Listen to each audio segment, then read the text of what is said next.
শুভেচ্ছা নিও। আজকে আমি তোমাদের বাংলা বিষয়ের নতুন বই সপ্তবর্ণা থেকে কবিতা ষষ্ঠ অধ্যায় সাম্য এর ৮২ পৃষ্ঠা থেকে সৃজনশীল প্রশ্নের সমাধান করে দেব। প্রথমে তোমাদের বলবো, যারা আমার চ্যানেলটি সাবস্ক্রাইব করো নাই তারা আমার চ্যানেলটি সাবস্ক্রাইব করবে এবং আমার সাথে থাকবে। তাহলে চলো আমরা ক্লাস শুরু করি। সাম্য কবিতার সৃজনশীল প্রশ্ন। অমিত সাহেব একটি পাঠাগার স্থাপনের জন্য দৃঢ় প্রতিজ্ঞ, কিন্তু তার একার পক্ষে এত বিশাল কাজ সম্পাদন কোনোভাবে সম্ভব হচ্ছে না।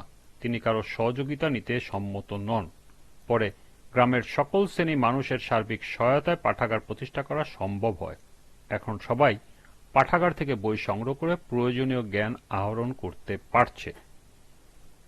প্রথম প্রশ্ন, সাম্য কবিতা কিসের মাধ্যমে জীবন মহীয়ান হয়?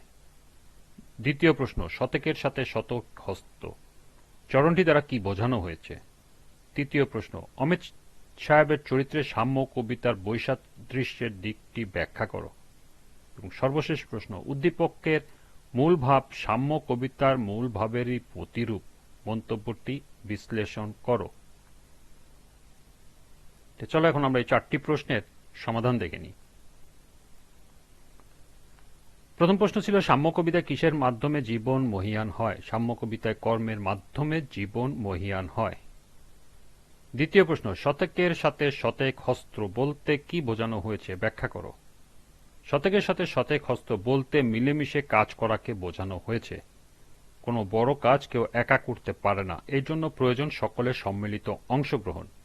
পৃথিবীর অনেক মহৎ কাজের পেছনেই ছিল মানুষের সম্মিলিত প্রচেষ্টা। হাতে হাত মিলিয়ে কাজ করার বিষয়ে শতকের সাথে শতেক হস্ত কথাটি বলা হয়েছে।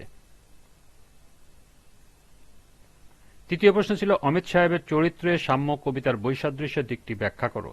সাম্য কবিতায় সম্মিলিত প্রচেষ্টার কাজ করার কথা বলা হলেও উদ্দীপকে অমিত সাহেব নিজ উদ্যোগে পাঠাগার প্রতিষ্ঠা করতে চেয়েছেন। সাম্য কবিতা কবি বলেছেন, কোনো বড় কাজ মানুষ একা করতে পারে না, মানুষের সম্মিলিত অংশগ্রহণের মধ্য দিয়েই তা সম্ভব হয়ে থাকে। পৃথিবীর দেশে দেশে মানুষ ঐক্যবদ্ধ ও কঠোর পরিশ্রমের মাধ্যমেই বড় বড় সাফল্য অর্জন করেছে। মানব সভ্যতা বর্তমান অগ্রগতি শুধু সম্মিলিত কাজের মধ্য দিয়েই বাস্তবায়িত হয়েছে।